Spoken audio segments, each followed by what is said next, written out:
पुनः नया युग आया है, भारत मां की शक्ति जगी है, धर्म ध्वजा लहराया। हिंदुइज्म की जो इन्होंने बर्बादी की है, अब जो इन्होंने जहर घोला है, अब हिंदुइज्म पूरे दुनिया में बदनाम हो रहा है। बिरयानी खा के फोटो आ रहा है, मुस्कुरा रहे हैं, पहलगाम भूल गए। गज भर की जबान निकालने वाले आदमी से पूछिए कि किसकी पार्टी ने लखनऊ, फैजाबाद और वाराणसी की अदालतों में आतंकवादियों से एफआईआर वापस नहीं दी। 5 मिनट टुकड़े गए को नॉन स्टॉप मिला तो नहीं आपने तो बोला ही नहीं। भाई देखो, साबित हो गया कौन टुकड़े गए। ये बदतमीज लोग आके हमने तीर मारा, जो था उसने ले लिया।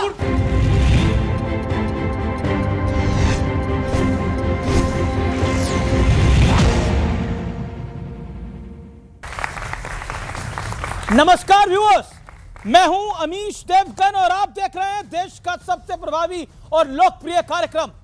नए साल का आगाज जोरदार सियासी आतिशबाजियों के साथ हुआ है, क्योंकि संघ प्रमुख मोहन भागवत ने कहा है कि एकता के लिए समाज में भेदभाव को मिटाना होगा। इस बयान को आप बटोगे तो कटोगे का 2026 वाला वर्जन भी कह सकते हैं, लेकिन कांग्रेस को संघ प्रमुख के स्टेटमेंट में खोटी खोट नजर आ रही है। राशिद अल्वी का दावा है कि ऐसे बयानों से प्रधानमंत्री मोदी और संघ प्रमुख अपनी इमेज को चमकाने की कोशिश कर रहे हैं। दूसरी तरफ बंगाल में कांग्रेस ने टीएमसी पर अब तक का सबसे बड़ा हमला किया है। अधीर रंजन चौधरी ने आरोप लगाया है कि ममता बनर्जी वहां वोटों की लूट कराती है, डकैती कराती है। लेकिन आज का बड़ा सवाल है कि देश की बहुसंख्यक आबादी अगर एकजुट हुई तो इससे किसका नफा और किसका नुकसान होगा। तो यह देश है हमारा के आज के वीकेंड एडिशन में आपका स्वागत है।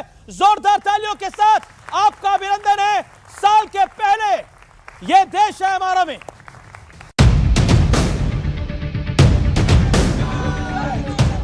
2026 के आगमन पर आरएसएस चीफ मोहन भागवत ने एकता का बड़ा संदेश दिया है।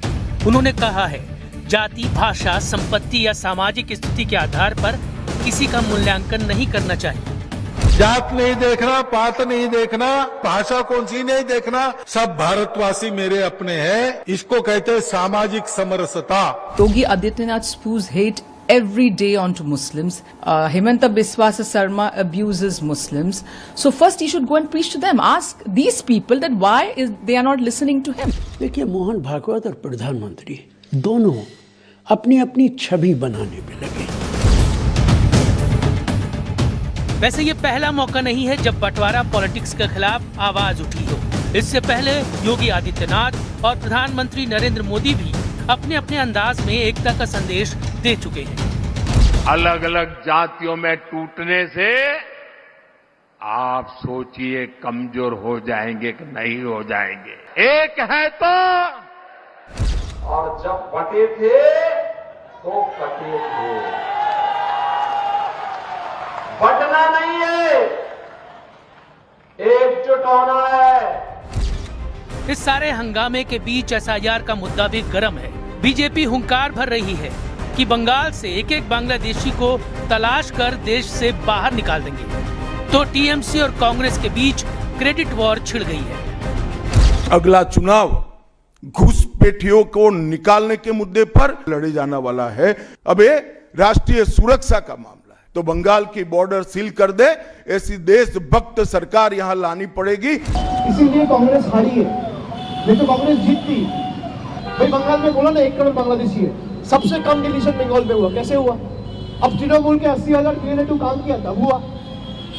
अगर मैं मीडिया के सामने बड़बड़ कर रहा होता और रोज 7 से 8 बैठ के ज्ञान दे रहा होता तब तो नहीं होता।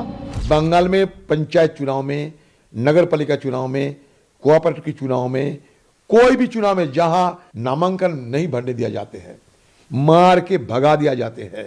हम तो वोट चोरी की बात करते हैं ना, बंगाल में टीएमसी पार्टी वोट डकैती करते हैं। सवाल है, एकता के संदेश पर राजनीतिक दंगल क्यों हो रहा है? और सवाल ये भी है कि भारत में घुसपैठियों के नाम पर सियासत कौन कर रहा है? इस बड़े कार्यक्रम में मेरे साथ कौन कौन जुड़ रहा है? स्वागत करिए आलोक शर्मा, कांग्रेस पार्टी के प्रवक्ता नेता, doctor Sudhanshu Trivedi, member of parliament, प्रवक्ता भारतीय जनता पार्टी के, Somnath Bharti, former law minister, former MLA Delhi government के, उनका अभिनंदन है। अमित जमाई, समाजवादी पार्टी के नेता, प्रवक्ता, मेरे साथ इस चर्चा के अंदर जुड़ रहे हैं फैज खान साहब, संयोजक राष्ट्रीय मुस्लिम मंच आरएसएस के हैं, उनका भी अभिनंदन है। रैपिड फायर राउंड की शुरुआत आलोक शर्मा आप ही से करते हैं। हिंदुत्व से दूरी सेकुलरिज्म है या वोट बैंक की चिंता, हाँ या ना?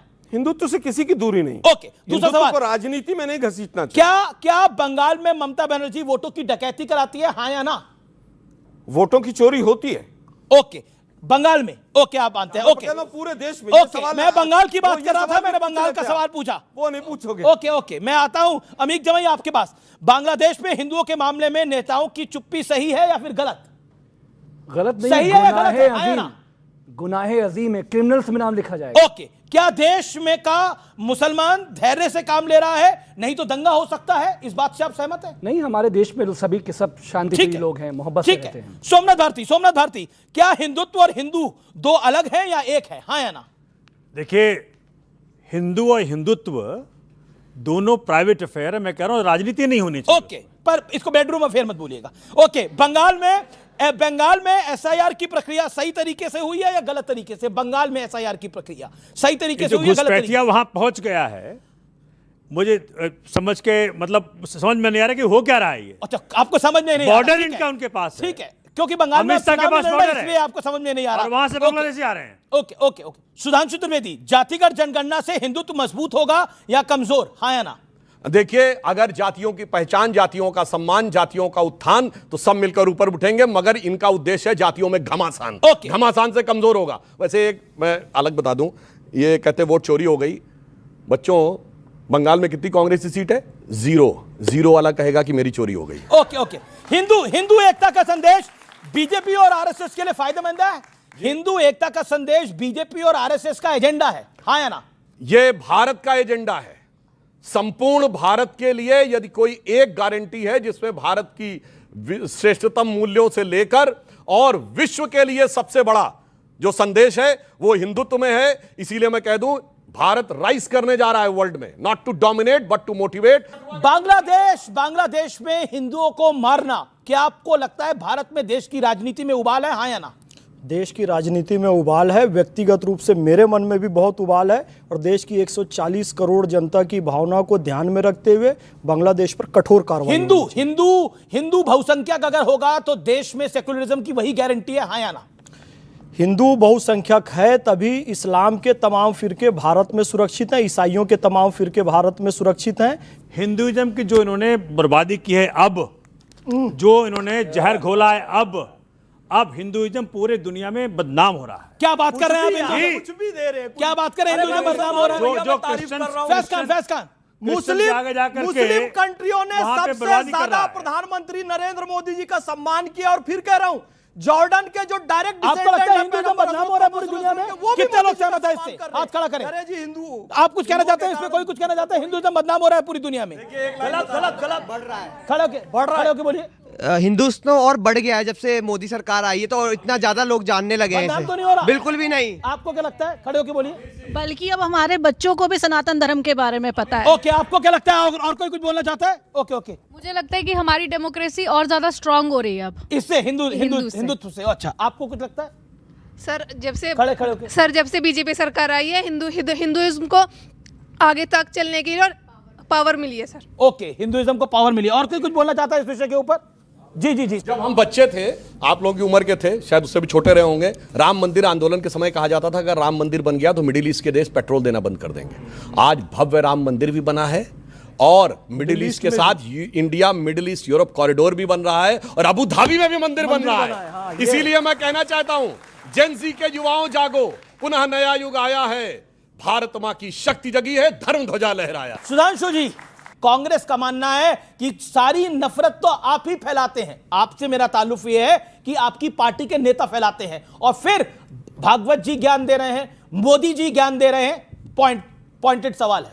हम तो जो प्रधानमंत्री मोदी जी ने कहा है, सबका साथ सबका विकास, सबका विश्वास सबका प्रयास, उसमें साथ में रहते हैं, और किसी सरकारी योजना में किसी को देने में किसी प्रकार की कोई कमी नहीं रखी है। और भले ही कोई वोट दे या ना दे, हेमंता विश्व शर्मा जी ने यहां तक कह दिया कि लोगों ने मुझसे कहा कि मैं किडनी दे दूंगा, वोट नहीं दूंगा, ठीक है, फिर भी उनको दिया जा रहा है। मुझसे ज्यादा, इससे ज्यादा उदारता नहीं हो सकती। मगर वो लोग हमसे कह रहे हैं कि हम लोग समरसता की बात नहीं करते हैं, जिनके लिए ओसामा जी थे, हाफिज साहब था, याकूब मेनन की जुडिशियल किलिंग हुई थी, अफजल हालात का मारा था, इशरत जहां बेटी थी, जाकिर नायक शांति का मसीहा था, भारत का सेना अध्यक्ष सड़क छाप गुंडा था, हैं? वो लोग आकर हमसे ये कह रहे हैं कि उनसे हमें शांति का, सौहार्द का पाठ पढ़ाना चाहिए और भारत तेरे टुकड़े होंगे। इंशाअल्लाह वाले लोग भटके हुए नौजवान थे, वो तो एक सेकुलर ब्रिगेड थी, उसमें ऐसी कौन सी बात है। और सरतन से जुदा का नारा तो एक सुंदर सेकुलर संगीत था, इसलिए उसका विरोध करने की कोई आवश्यकता नहीं थी। इसको देखकर हमें पंचतंत्र की वो कहानी याद आती, मैं कैविएट लगा कह रहा हूं, किसी को व्यक्तिगत नहीं कर रहा हूं, जिसे कहते हैं रंगा हुआ सियार। वो जब अपना भेष बदल के आता है और प्रवचन देने लगता है तो सबको पता है कि कौन क्या करने आया। आज मैं हिंदू समाज से यह कहना चाहता हूं जी जी जी कि रामायण की कथा याद रखिए, जब सीता माता का हरण करने के लिए रावण आया था तो राक्षसी वेश में नहीं आया था, अपने असली वेश में नहीं आया था, साधु का वेश धर के आया था। तो आज भी बहुत सी ऐसी शक्तियां हैं जिनके अंदर कुछ और है और बाहर कुछ और, मतलब अंदर से कुछ और बाहर से कुछ और नजर आते हैं। बाखुदा शक्ल से आगे आप खुद समझ पाते हैं। ओके ओके जी जी जी। आलोक शर्मा, मोहन भागवत साहब को मैं कोट कर रहा हूं। मोहन भागवत कहते हैं जिस इलाके में आप रहते हैं वहां हिंदुओं को अपना आपके दोस्त होना चाहिए। हम सभी हिंदुओं को एक मानते हैं। दुनिया हिंदुओं के बीच जाति, भाषा, क्षेत्र और संप्रदाय के आधार पर देखती है। दुनिया जिनके बीच अंतर करती है, आपके उन सभी लोग दोस्त होने चाहिए। वो कहते हैं हिंदुओं में एकता जरूरी है और यही सेकुलरिज्म की सच्ची गारंटी है। सबसे पहले तो सभी को नववर्ष आया है, सबको बहुत बहुत शुभकामनाएं। लेकिन केवल हिंदुओं में एकता क्यों हो, क्या भारतीयों में एकता नहीं होनी चाहिए? मोहन भागवत जी को थोड़ी सी भी लज्जा नहीं आती, केवल एक वर्ग की बात करते हैं वो। क्या भारतीयों में एकता रहे, ये एक बयान नहीं आना चाहिए था? आपने कहा कि 2026 का ट्रेलर आ गया है और विजन पता नहीं क्या क्या चला रहे हैं टीवी पे। बड़ा दुर्भाग्यपूर्ण है कि अगर यही ट्रेलर है कि जो पिछले 70-80 साल 100 साल से करते आ रहे हैं वही अगले साल भी करेंगे, डिवाइड एंड रूल, हिंदू और मुसलमान, तो ये ट्रेलर आने वाली युवा पीढ़ी के लिए खतरनाक है। इन्होंने बिल्कुल सही कहा कि कुछ लोग साधु के वेश में आते हैं। अब चुनाव से पहले कौन साधु के वेश में आता है वो पूरा देश जानता है। कभी किसी गुफा में जाके बैठ जाओ, किसी मंदिर में जाके माला लेके, और कभी कहीं पूरा देश जानता है कौन साधु के वेश में जाता है, जो अपनी एंटायर पॉलिटिकल साइंस की डिग्री भी नहीं दिखाता है, पीएम केयर फंड का हिसाब भी नहीं देता है, तो पूरा देश जानता है। और उसके बाद जब चुनाव में जाता है तो फिर 80-20 की बात करता है, शमशान कब्रिस्तान की बात करता है, रामजादे हरामजादे की बात करता है, ज़्यादा बच्चे वाले और भैंस खोल ले जाएंगे, मुजरा और मंगलसूत्र छीन ले जाएंगे, फिर उसकी बात करता है। तो सुधांशु भाई की बात पर मैं मोहर लगाता हूं कि ऐसे लोगों से सतर्क रहना चाहिए। देश में हिंदू जब तक बहुसंख्यक है, भारत तभी तक सेकुलर है और यहाँ पर लोकतंत्र है। देखिए आदरणीय, आप एग्री करते हैं इस बात से? हाँ या ना? मैं इससे एग्री नहीं करता हूँ। समाजवादी पार्टी ये समझती है कि डॉक्टर मोहन भागवत जी को हर दिन बयानबाजी नहीं करना चाहिए। अगर उनकी बयानबाजी से, जैसे पहले आरएसएस का एक कंट्रोल भारतीय जनता पार्टी पे हुआ करता था, प्रधानमंत्री पे हुआ करता था, मुख्यमंत्रियों पे हुआ करता था, तो भाई तब तो कोई बात कहने का आपका मंशा था। आप बुजुर्ग हैं, सेहतमंद रहें, नए साल में अल्लाह ईश्वर आपको और थोड़ा उम्र दे दे, आपकी बात का कोई मानने वाला नहीं है। हमारे कांग्रेस के सीनियर वरिष्ठ प्रवक्ता भाई ने सब बता दिया है। हम आपसे ये कहना चाह रहे हैं कि आरएसएस की बीजेपी अब सुनती नहीं है। आरएसएस प्रधानमंत्री दफ्तर का गुलाम दफ्तर है, कार्यालय है। आप क्या सुनना चाहते हैं? जब जिस देश में धर्म आधारित राज्य बनेगा, धर्मांता के नाम पे जब कोई भी देश खड़ा होगा, जैसे पाकिस्तान खड़ा हुआ, भारत तो कभी नहीं खड़ा हुआ धर्मांता के नाम पर। भारत के साथ भारत को ले जाना चाहते हैं हुआ धर्म के नाम पर। पाकिस्तान, अफगानिस्तान, बांग्लादेश, भारत का विभाजन धर्म के नाम पे हुआ। भारत कभी धर्म के नाम पे नहीं खड़ा था।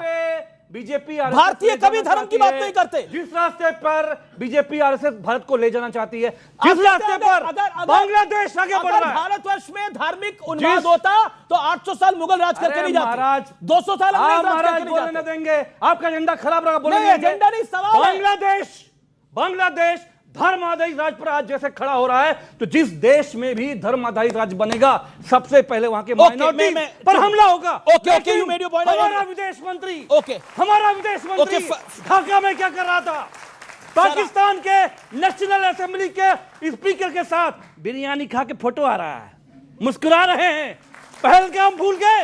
ओके, हम ये पूछना चाहते हैं, बिरयानी का फोटो दिखाइए, हम ये पूछना बिरयानी चाहते खाता हैं। हुआ फोटो दिखाइए। जयशंकर जी वेजिटेरियन है, जयशंकर, बिरयानी सिर्फ भारत में मिलती है, जयशंकर पाकिस्तान बांग्लादेश और में मिलती नहीं है। पाकिस्तान बोलो नेशनल बोलो, असेंबली का जरा सा स्पीकर। झूठ बोल रहा आदमी। हम अरे ये भाई पूछ रहे हैं कि प्रधानमंत्री अगर कोई चर्चा कर रहे हो पाकिस्तान से, खुल के करो, इनको भी बताओ, अजय हमको भी बताइए, बताओ, इनको भी ये भागा बताओ। किस लिए गए थे? हमारी बहनों के घरों में जो सुहाग हुए, आप जिस घटना की बात कर रहे हैं, खालिदा जिया के खाना नहीं बन रहा है, देहांत हो गया, उसमें गए थे जयशंकर। खाना नहीं बन पर रहा आपने है। देखिए एक मिस कॉल करा, बिरयानी खा रहे हैं जयशंकर। मुझे लगता है संभल के बोलना चाहिए। ओके, सुनिए, खालिदा जिया के अंतिम संस्कार में गए थे और ये बिरयानी पता नहीं कौन सी डोज खिला के आए, वो आगे पता चलेगा। इनको पता नहीं है। Who authorized Jaishankar to meet the National Assembly Speaker? कौन मिला? कौन सी बायलैटरल मीटिंग हुई भाई? आमना सामना हुआ वहां पे। ऑथराइज किया? अरे भाई वहां अंतिम संस्कार में गए आपने थे। हिंदू बहनों की बात उठाई, आपने बांग्लादेश में जो हिंदू मारे जा रहे हैं बात उठाई, आपने चिल्लाता चला जा रहा है, बता रहा हूं। आपने हिंदू के बारे में क्या बात उठाई? आए भैया शांत शांत, बहुत शांत ज्यादा नहीं, बोल- बोलिएगा, बोलिएगा, बोलो बोलो बोलो, अब बोले। विदेश मंत्री जाके खड़ा अब हुआ सुनिए। है, आपने वहां जाके कहा है प्रधानमंत्री जी अमित भाई मेरी रिक्वेस्ट को मानिए, मिसाइल मार देंगे। ओके। वहां जाके मुस्कुरा के भैया ओके, आपने बात बात चल को रही बोला है। अपनी। देखिए अब सुनिए, मैं जवाब एक लाइन वेट का कर जवाब रहे दे हैं, दूं। सोमनाथ भारती जी जिस वेट कर समय रहे हैं। भारत के विदेश सचिव मिस्त्री जी वहां गए, उससे पहले पाकिस्तान बांग्लादेश ने कभी स्वीकार ही नहीं किया कि हिंसा हुई। जब वो जाके यूनुस से, मोहम्मद यूनुस से मिलकर 88 केसेस दर्ज हुए और पहली बार बांग्लादेश ने एक्सेप्ट किया कि सांप्रदायिक हिंसा हो रही है। ये करके आते पता कुछ नहीं होता, चिल्लाना शुरू कर देते हैं।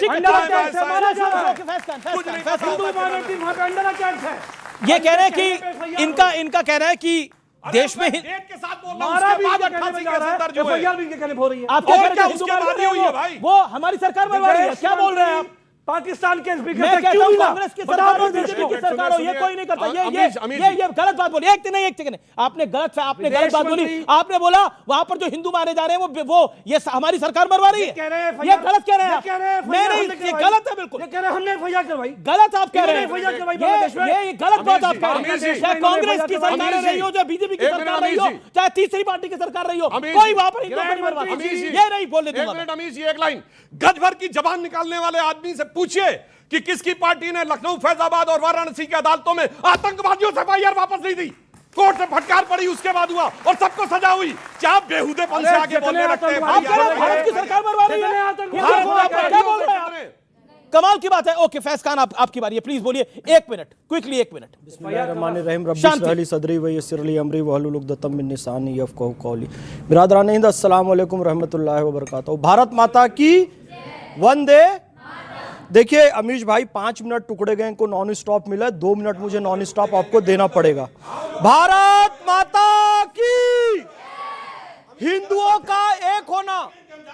आदरणीय सुधांशु भैया, हिंदुओं का हिंदुओं का एक होना। नहीं बोला उन्होंने, आपको नहीं बोला है, आपको नहीं बोला, आपको नहीं बोला। नहीं, आपको आपने तो बोला ही नहीं। ये जो फ्रिंज ग्रुप है बीजेपी आरएसएस, भाई देखो साबित हो गया, कौन टुकड़े गए? किसी का नाम लिया उन्होंने, किसी का नाम लिया। ओके, किसी का नाम लिया। अच्छा ठीक है, किसी का नाम। अच्छा चलिए प्लीज शांति। आइए, ओके, आप अपनी बात को रखिए जनाब, और मैं सीधा बोल रहा हूं, आप अपनी बात को रखिए। मैं सीधा अपनी बात को रखूंगा और मैं डिबेट की मर्यादा को रखते हुए बिलो द बेल्ट ही करूंगा। जो भी करूंगा मैं विश्वास दिलाता हूं, लेकिन हमारी परंपरा यह है कि बिलो द बेल्ट मारने के लिए भगवान श्री कृष्ण ने भी कहा था भीम को, और बिलो द बेल्ट ही कमजोर था इनका, इसलिए वो खत्म हो गए। किसका? दुर्योधन का। तो हम बिलो द बेल्ट ही रखेंगे। तुम्हारी कमजोरी तुम्हें मार डालेगी, ध्यान रखना। टूटने के लिए सितारा काफी होता है और समझदार के लिए बस एक इशारा काफी होता है।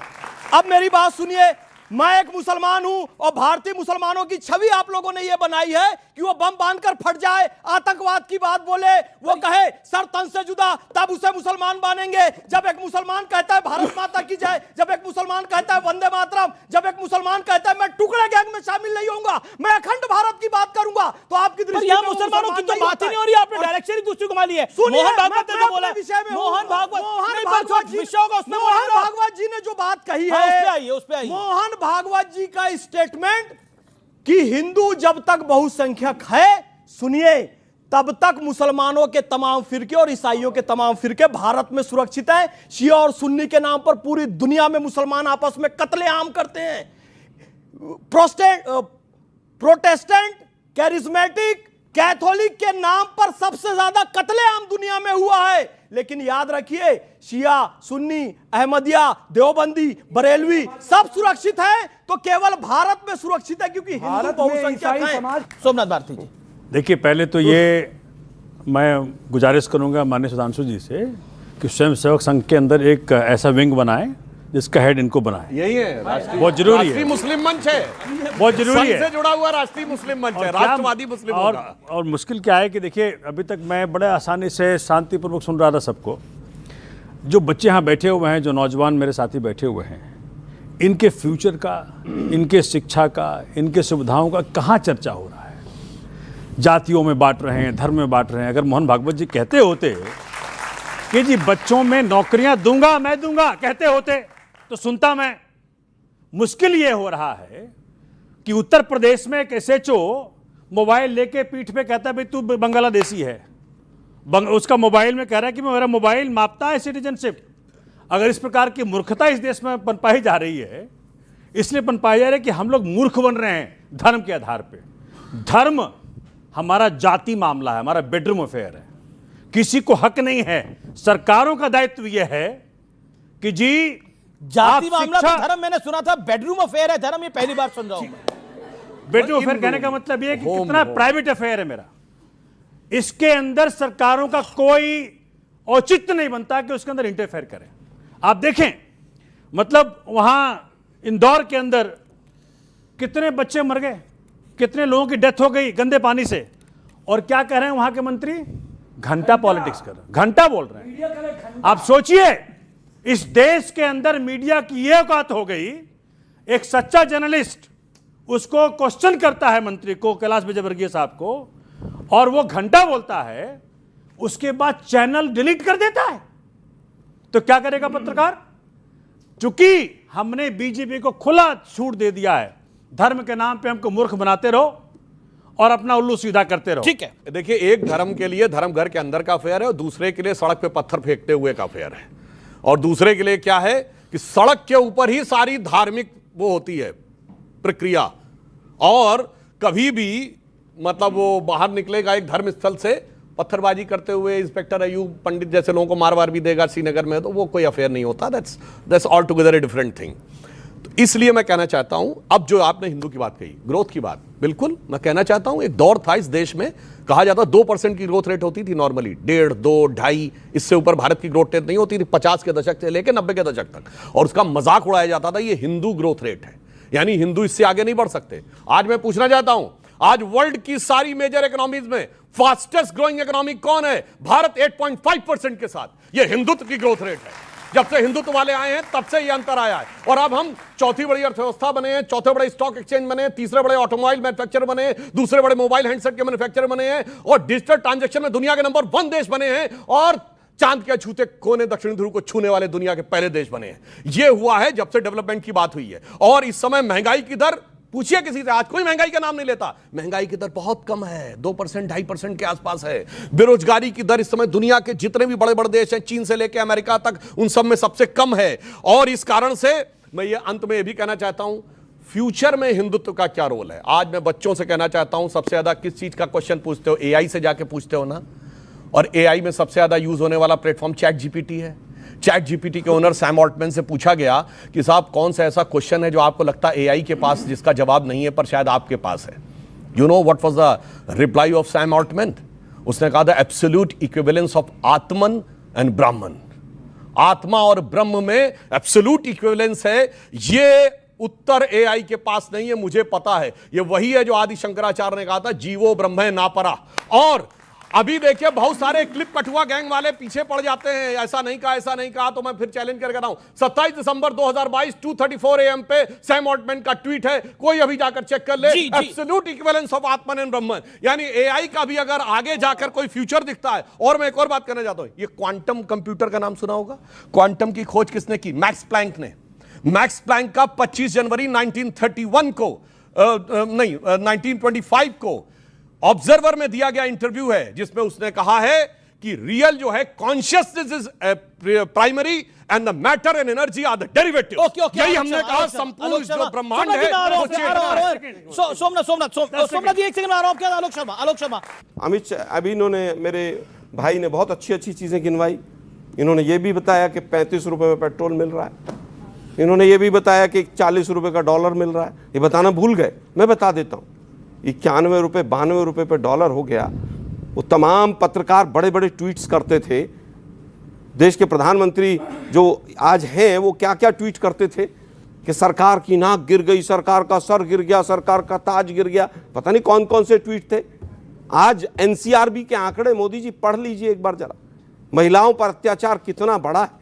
कुलदीप सेंगर को आज बीजेपी की कार्यकर्ता एमएलए रही हुई वो सड़कों पर खड़ी होकर कह रही है कि कुलदीप सेंगर का बचाव होना चाहिए, इन पर चर्चा नहीं होनी चाहिए। फला डेट को क्या ट्वीट हुआ था। अरे भाई हमें क्या लेना देना भाई, आज देश की क्या हालत है उस पर बात कर लो ना।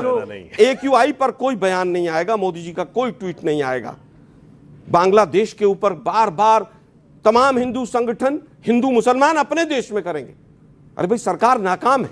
हमारा पड़ोसी देश अगर पाकिस्तान, तुर्की, चीन और अमेरिका के कब्जे में चला गया और हमारी सरकार आंख बंद करके बैठ के देखती रही और अपने और उल्टा अपने घर में हिंदू मुसलमान का बखेड़ा खड़ा कर रहे हो आप, मतलब कितना दुर्भाग्यपूर्ण है। पर हिंदू मुसलमान का बखेड़ा तो 1947 से खड़ा है इस देश के अंदर, जब बंटवारा हुआ। तो बंद नहीं होना चाहिए वो। नहीं तो अब बताइए कैसे बंद होगा? 1990 में कश्मीरी हिंदुओं का पलायन हुआ, कैसे बंद होगा? यही तो दिक्कत है। क्या दिक्कत है? दिक्कत ये है जो 1947, एक मिनट सुनिए ना, 1947 में जो हुआ था वो आज भी होना चाहिए। आप ये कह रहे हैं नहीं होना चाहिए, नहीं होना चाहिए, होता है। क्यों हो रहे हैं? 1990 में हुआ। अरे भाई क्यों हो रहा है फिर देश में? होते रहा, 1990 में भी हुआ। अरे भाई 90 में जो, मैं फिर कहूंगा जो 90 में हुआ आज भी होना चाहिए। पूरे देश को मुद्दे से डाइवर्ट करो, ठीक है। ट्रंप के सामने सरेंडर कर दो, आधा घंटे पहले वो कह दे कि मैं सीज फायर कर रहा हूं, जवाब देता हूं। उसके ऊपर एक शब्द आपको लगता है ट्रंप ने सरेंडर कराया था? बिल्कुल ट्रंप ने सरेंडर कराया, मोदी जी को, सरकार को डील हो जानी चाहिए थी। डील तो आज तक नहीं हुई। अरे भाई एक मिनट कह रहा था डील के लिए हुआ, बीच में मत बोलिए। मैं, आपने बहुत अच्छा सवाल पूछा। उसका ट्रेड डील भी नहीं हुई। अमित जी मुझे केवल ये बता दीजिए कि भाई वो आधा घंटे उस पहले उसको किसने लीक कर दिया? फिर विदेश मंत्री ने लीक किया। ओके, सुधांशु त्रिवेदी बताइए ना भाई, पाकिस्तान ने, भाई पाकिस्तान ने लीक किया, क्योंकि पाकिस्तान को तो पता था कि हम ये तो मोदी जी क्यों नहीं कहते इस बात को कि ट्रंप का कोई लेना देना नहीं? अब मैं पॉइंट बाय पॉइंट जवाब दूंगा और मैं अपेक्षा करूंगा जैसे शांति से मैंने सुना, चाहे आपको जैसा भी लगा, आपने जो बोला हम क्यों देश को हिंदू मुसलमान में कौन बांट रहा है? कौन कह रहा है कांग्रेस मतलब मुसलमान, मुसलमान मतलब Congress? Revanth Reddy chief minister of Telangana Congress party के, हिंदू मुसलमान हम कर रहे हैं। ये बताइए बाबरी मस्जिद कौन बना रहा है? हुमायूं कबीर जो टीएमसी का नेता था, और क्या बोल रहा है? अयोध्या में हम इसलिए नहीं बना सकते क्योंकि वहां पर मुसलमानों की संख्या कम है, मुर्शिदाबाद में हिंदू मुस्लिम मेजॉरिटी में, इसलिए बनाएंगे। अब इससे अर्थ समझिए। और उसके सब मुंह के ऊपर टेप लगा के बैठे हुए हैं। इस पे कौन बोल रहा है, कौन हिंदू मुसलमान कर रहा है? हम कर रहे हैं। और रही बात इसकी, जो तब हुआ 47 का, हम तो भूलने को तैयार है। क्यों? आसिम मुनीर का देखा नहीं था वो वीडियो? कौन कह रहा है? आसिम मुनीर, पाकिस्तान का आर्मी चीफ, कि हिंदू मुस्लिम दो कौमें हैं और हम उनके साथ नहीं रह सकते थे इसलिए। और उसने आगे बोला कलमे की बुनियाद पे दुनिया में दो ही रियासतें बनी, एक मदीना और एक पाकिस्तान। और उसके बाद बोलिए, उसके बाद उनके लोगों ने हिंदू मुस्लिम पूछ पूछ के मारा, मगर उसके बाद इनको लगता है हिंदू मुसलमान हम कर रहे हैं। अरे भाई मैं पूछ रहा हूं, आसिम मुनीर को इतना कवर फायर क्यों दे रहे हो? मैं कहना चाहता हूं, अगर मुजरिम ने इकबालिया बयान कर लिया तो उसको डिफेंड क्यों कर रहे हो? पाकिस्तान के आर्मी चीफ को कवर फायर क्यों दे रहे हो? वो एलानिया कह रहा है ये हिंदू मुसलमान का मामला है। अच्छा, ठीक और है, उसके बाद ये मानने को तैयार नहीं है। अब एक मिनट, ये बहुत सारी बातें बोली। अभी हमने पॉइंट 91 पेट्रोल। अब आइए 10 साल में पेट्रोल कितना बढ़ा? 2004 में पेट्रोल था 37 रुपए, जाके चेक करिए। जब हम आए तो पेट्रोल था 65 रुपए। कितना बढ़ा? लगभग 60%। और अब जो 200%, 67 था। अब पेट्रोल कितने का है?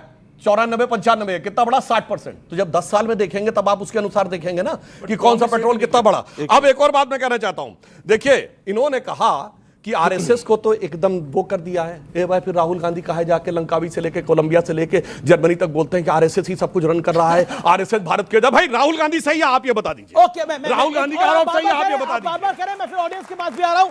30 सेकंड में 30 सेकंड बार-बार कह रहे हैं धर्म पे राजनीति कौन करता है? सुनिए, मैं बताना चाहता हूं, राहुल गांधी जी ने शपथ 2024 में ईश्वर के नाम की नहीं ली, जबकि 2014 और 19 में लिया था। हिंदी में लिया था ईश्वर के नाम की, इस बार उन्होंने सॉलमली अफर्म किया। मगर जो अपनी पहली स्पीच दी 2024 में, वहां भगवान शंकर से लेकर गुरु नानक देव की फोटोएं लाके यूं यूं यूं यूं कर रहे थे। यह होता है धर्म की राजनीति। धर्म में आपकी आस्था नहीं है, आप ईश्वर के नाम की शपथ नहीं ले रहे हैं और भगवान की फोटोएं दिखाकर संसद के पटल पे बोल रहे हैं, यह होती राजनीति। Okay okay okay. और जहां तक दिग्विजय सिंह की बात है, दिग्विजय सिंह ने बकायदा बोला बांग्लादेश में जो हो रहा है वो एक्शन का रिएक्शन हो रहा है जो हिंदुस्तान में मुसलमानों के साथ हो रहा है। तो कौन कर रहा है हिंदुस्तान मुसलमान? बांग्लादेश का विषय है, बांग्लादेश के साथ सरकार निपटेगी। इसमें दिग्विजय सिंह को इसमें धर्म लाने की क्या जरूरत थी? मैं तो बिल्कुल कह रहा हूं, पर लेकर आए आप ही के नेता। विदेश नीति के ऊपर सरकार बोले, सरकार की जिम्मेदारी है। ये छुट भैया हिंदू संगठन उठ के यहां पर देश को हिंदू मुसलमान में क्यों बांटते? दिग्विजय सिंह छुट भैया? मैं हिंदू संगठनों की बात कर रहा हूं। दिग्विजय सिंह कौन है? बड़े नेता है ना, 2 बारी के सीएम है। देखिए मैं फिर कहूंगा, 4 बारी के एमपी हैं। फिर कहूंगा, अगर यहां पर कोई चीज गलत हो रही है और वो दूसरे देश में भी गलत दूसरे रूप में हो रही है तो क्या करोगे? अच्छा, एक मिनट सुनिए, सुनिए भाई, मैं फिर इन्होंने भी उसको जस्टिफाई किया। अरे भाई सुनिए ना, अभी कह रहे साहब ईसाई बड़ी हिंसा करते हैं।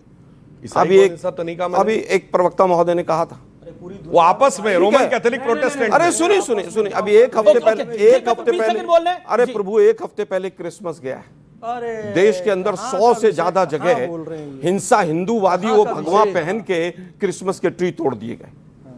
कैनॉट प्लेस में लोगों ने क्रिसमस की सजावट नहीं की कि वो गुंडे आ जाएंगे, कोई बजरंग दल का होगा, कोई वीएचपी का होगा, कोई फलाने का नाम लेगा, कोई ढिकड़े का नाम लेगा। क्रिसमस मनाने में कैनॉट प्लेस, पूरा लाल किले में भैया शांति। यही तो प्रॉब्लम है। बोलिए। अब बात आती है घुसपैठियों की। घुसपैठिए ना अमित शाह जी का पल्लू पकड़ के पीछे चलते हैं। जहां जहां चुनाव होता पहले वो झारखंड चले गए सब रामदेव के ट्रक में बैठ के, लाला रामदेव के, फिर वो दिल्ली आ गए, फिर वो बिहार चले गए, अब ये क्या है? अब वो आसाम और बांग्लादेश चले जाएंगे। भाई देश के गृह मंत्री अगर गैर जिम्मेदाराना स्टेटमेंट देंगे, एक मिनट रामदेव और ये वो हरकत। अरे भाई सुन तो लीजिए। ओके हमने 10 साल में, मैं 40 सेकंड दूंगा आपको सोमनाथ भारती। हमने 10 साल में लगभग 90,000 घुसपैठियों को वापस भेजा। इनकी सरकार 12 साल। ओके ठीक है, ये वाजिब सवाल है। कितने भेजे? ओके, घुसपैठियों के लिए आप सिर्फ बात करते हैं, वापस कितने भेजेंगे? जवाब बता दो ना संख्या। ओके जवाब दीजिए। अरे तो आपने बोल दिया ना, इन्होंने केवल बोल लीजिए। अभी आपने बोला गृह मंत्री का जैसे ही बीजेपी आते हैं, गृह मंत्री का पल्लू पकड़ के आते हैं। अब ये पर्सनल कमेंट था कि नहीं था? पर्सनल बिल्कुल नहीं है। गृह मंत्री ट्रक में जाते ही बोला, किसी के लिए पर्सनल नहीं। कैसे पत्रकार हो ये भी वापस आइए। सुनिए अमीश जी, मैं जैसे ही बताने चला कि बीजेपी के राज में केवल 5,000 भेजे गए, आप एकदम शुरू हो गया। क्या मतलब है भाई? भैया मतलब बीजेपी को कितना प्रोटेक्ट करोगे? अरे बीजेपी को मैं प्रोटेक्ट नहीं कर रहा, देश की जनता प्रोटेक्ट कर रही है। चुनाव पे चुनाव जिता रही है। बताइए, दिल्ली के अंदर आपकी सीटें नहीं आई, बिहार के अंदर आपकी सीटें नहीं आई, मैं प्रोटेक्ट कर रहा हूं।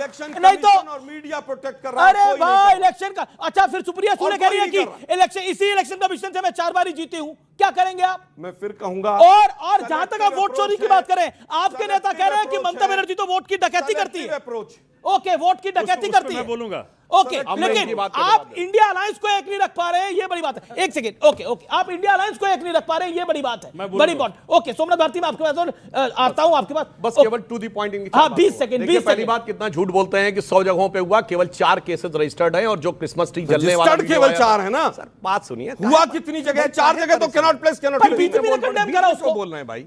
और सुनो, 4 मौलवियों का फतवा था कि कोई क्रिसमस नहीं अटेंड करेगा मुसलमान और न्यू ईयर नहीं करेगा, उस पर चू का हमारे यहां किसी धर्माचार्य का फतवा था, मौलवियों के फतवे दिए हुए चू। और सुनो, यूरोप के तमाम शहरों में, जर्मनी से लेकर राहुल गांधी के ननिहाल इटली तक, वहां की सरकार ने ऑफिशियली कहा तमाम शहरों में कि क्रिसमस के सेलिब्रेशन न किए जाएं, क्योंकि चाकूबाजी से लेकर आतंकवाद की घटना हो सकती है, हर जगह पुलिस प्रोटेक्शन नहीं दे सकती। वो भी आरएसएस बीजेपी की वजह से हो रहा है ना। अरे भाई साहब, कितना बड़ा तुम ये चीजों को छुपाना चाहते हो, ये मैं बताना चाहता हूं। और मैं बताना चाहता हूं, और सुनिए, मैं कल का बीच में नहीं बोला था, मुझे पता है। और अब सुनिए, यादव समाज के सबसे बड़े फिर जाति पे आ गए, धर्म जाति के अलावा कुछ नहीं बोले। बाबा रामदेव योग ऋषि को लाला रामदेव बोल रहे हैं। और मैं कहूंगा यादव समाज से, सुनो, आप अपना स्वाभिमान देखो कहां पे जा रहा है। अभी 30 अक्टूबर को गोपाष्टमी हुई थी, लालू यादव की गोपाष्टमी में पूजा करते हुए फोटो नहीं आई, मुहर्रम के ताजिए के आगे झुकी फोटो आई, क्रिसमस की फोटो आई, हैलोवीन की फोटो आई। और ये देखिए किस ढंग से उनको अपमानित करने की कोशिश कर रहे हैं। और इसलिए लाला रामदेव लाला ही हैं। एक बार फिर कहिए। अरे भैया, ये राहुल गांधी जी पूरे देश को बेड़ा गर्क कर दिया। उनसे पूछा गया कि साहब अब 35 रुपए में पेट्रोल, बोला हट।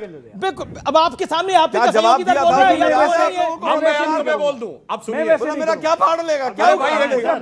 वो लाला रामदेव नहीं है। अरे भाई सुनिए ना। अच्छा ये बताइए, बैठियों में अच्छा मैं कह रहा हूं हिंदुओं में एकता की बात अलग, एक अलग एक बड़ा विषय हो गया, क्योंकि जिसकी बात मोहन भागवत ने बोली, लेकिन इंडिया अलायंस में क्या एकता है? सोमनाथ भारती, अब अधीर रंजन चौधरी कहते हैं वोटों की डकैती करती है ममता बनर्जी, आप बताइए। यही तो देख लीजिए। ओके बताइए, ये एकता है क्या? मैं उस पे आऊंगा। वो वोटों की डकैत है, मैं उस पे आऊंगा। ये बोला गया। हम तो जी- रहमान डकैत को ही सुनते हुए आ रहे थे, धुरंधर वाले को, ये वोटों की डकैत आ गई।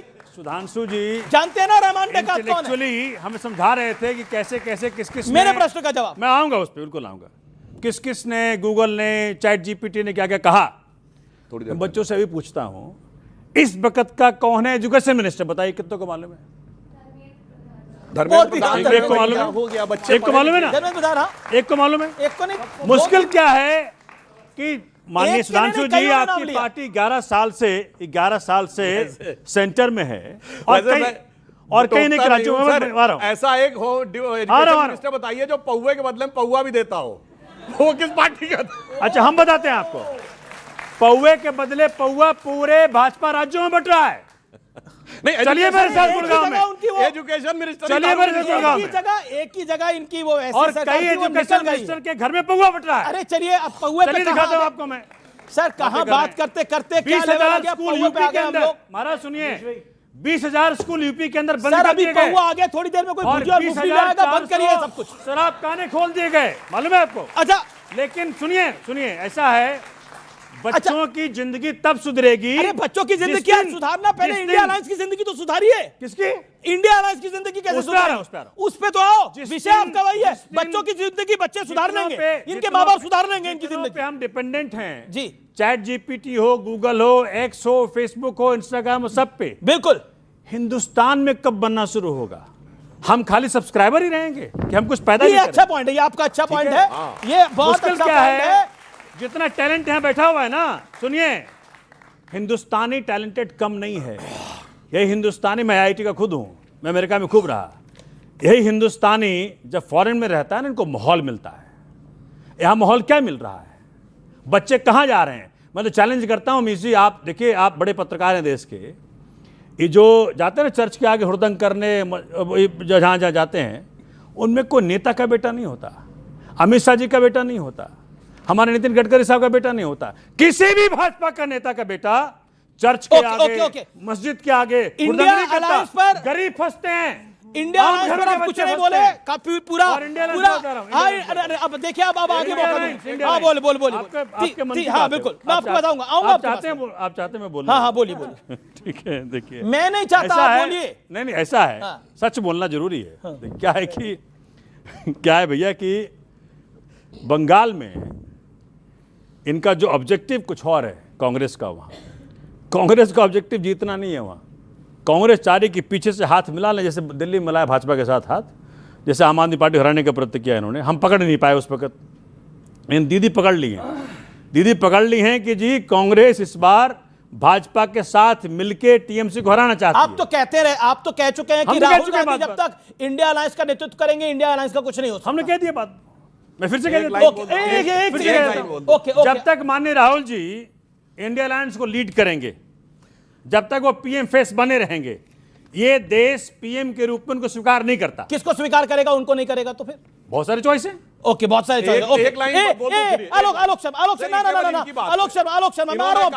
आलोक शर्मा, आपको आपका अपना घर ठीक नहीं है, इंडिया अलायंस ठीक नहीं है, तो अब शिवसेना वहां पे कह रही है कि कांग्रेस का काम है पोस्टर लगाना, बैनर लगाना और उसके बाद चुनाव हार के चले जाना। आम आदमी पार्टी कह रही है राहुल गांधी हारने की गारंटी है अपने आप में। सोमनाथ भारती जी का अपना व्यू है, हमारा अपना व्यू है।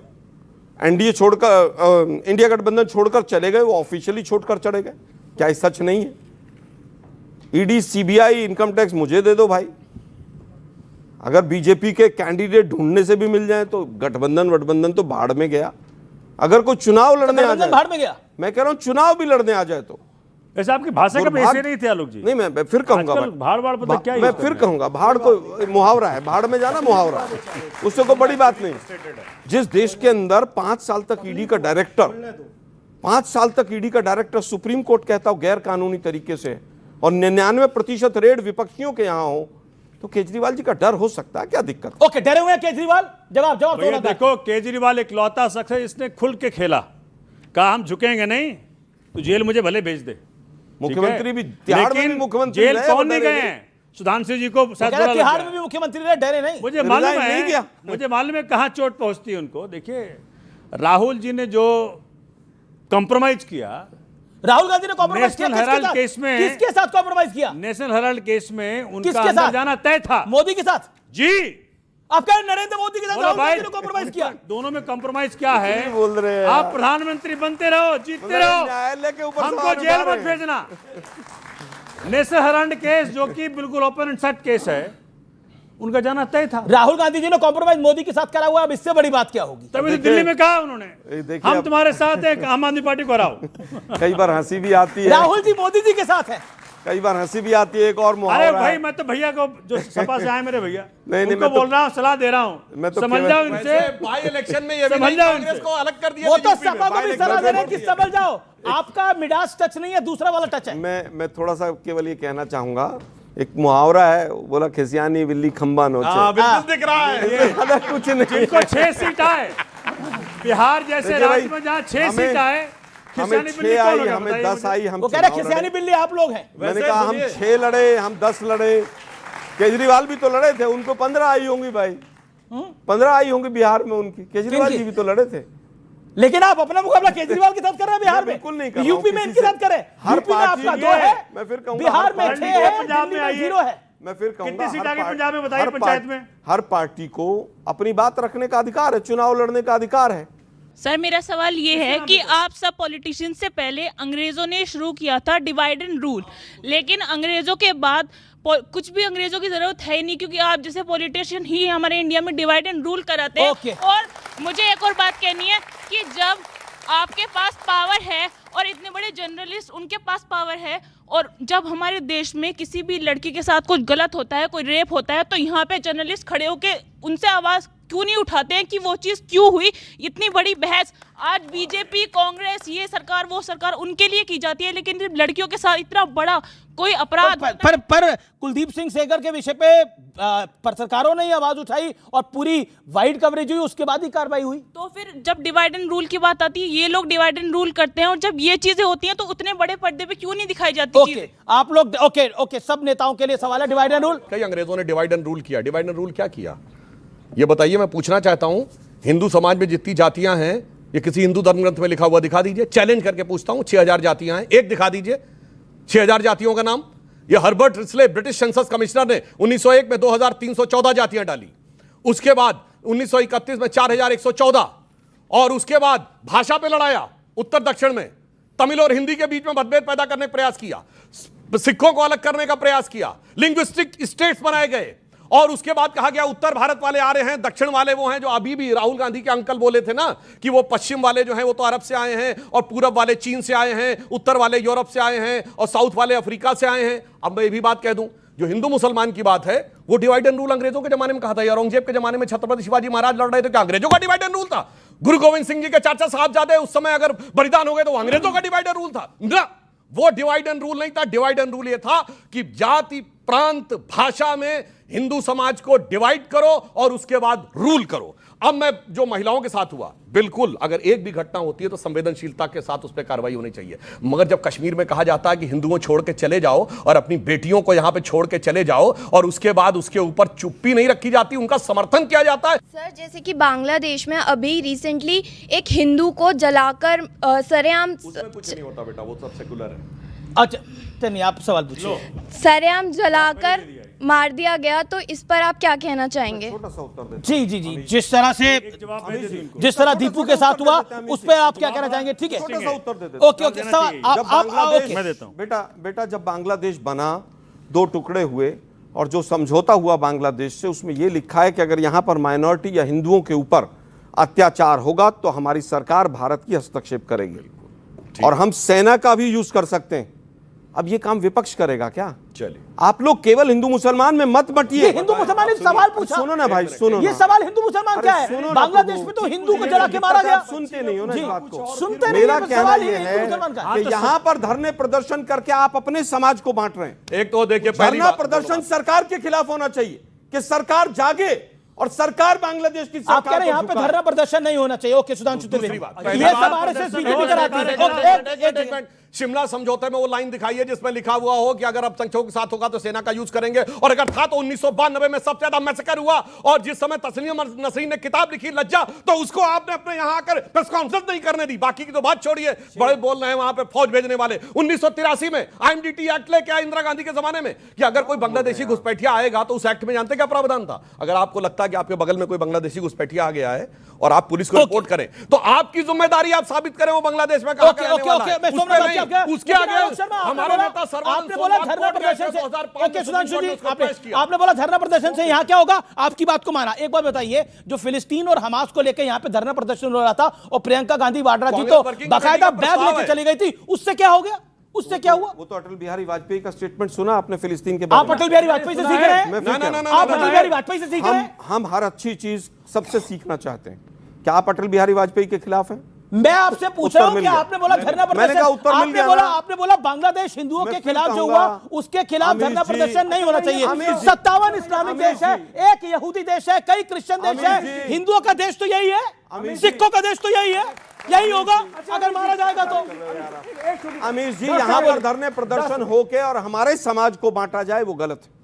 सरकार के ऊपर दबाव बनाया जाए पक्ष में नारा कि सरकार वहां पर पैलेस्टाइन और हमास के पक्ष में जब धरने प्रदर्शन हो रहे थे तब समाज को जोड़ा जा रहा था। बताइए, तो क्या वहां पर दो धर्मों की लड़ाई थी? वहां नहीं तो और क्या धर्मों की लड़ाई नहीं थी, वहां दो देशों की लड़ाई थी, दोनों में फर्क है। फिर यहां से क्या मतलब? फर्क दो देशों की लड़ाई में यहां से क्या मतलब? पे दो देशों में इजराइल और पैलेस्टाइन लड़ रहे हैं, हमारे देश का क्या मतलब? बहुत बहुत शुक्रिया तमाम मेहमानों का, आप लोगों का बहुत बहुत अभिनंदन।